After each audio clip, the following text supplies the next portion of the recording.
Niet door kracht en niet door geweld, maar door mijn geest zal het gebeuren, zegt God. En dat helpt me wel om je mening te vormen over hoe ga je om met geweld. Geweld kun je net goed praten, zeker net als het het oranje weekend bij de kerken gebeurd is.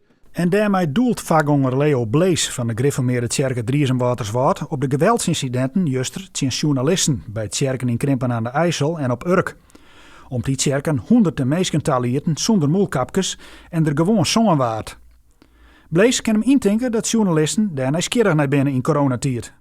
Ik begreep de vraag van de journalist en die zoek zelf ook ha. Die haak zelf ook onze gemeente.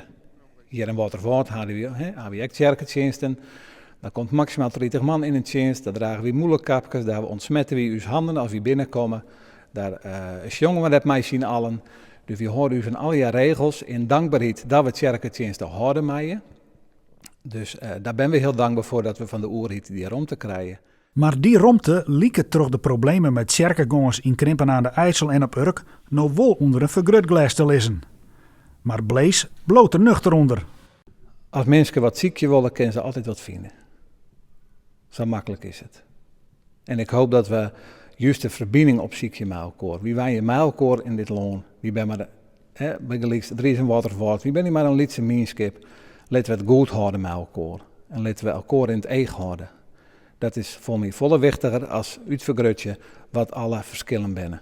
Wie kan ik zeggen, nou ja, iemand die de jongensklok 4 minuten overtreedt, iemand die op het voetbalveld te dicht op elkaar zit, iemand die een feestje had, dan moeten we direct uw mening clear hebben.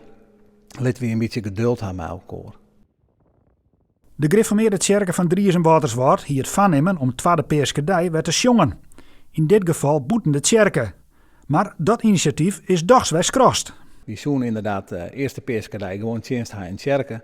Tweede Peerskedij willen we heel graag even boeten jongen, omdat dat, dan zit in de Ieperlof, dat zo kennen. Ook op alle afstanden die we hebben. En toch doen we het net. Dat had niks met Urk of Krimpen te krijgen, want we hadden besluit om voordat dit incident er was.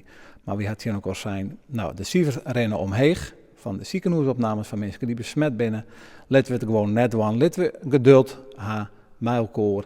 En wie zullen of dat misschien na iets nog een keer kennen om boeten te jongen of wat dan ook. Maar het gaat er volgens mij om, net dat we provoceren van nou dit mij wie en dit doggen wie. Maar het gaat er volgens mij om dat we ook in uw daden blikken letten. Zal wel de Heere God met u leven en zal leven we ook met elkaar.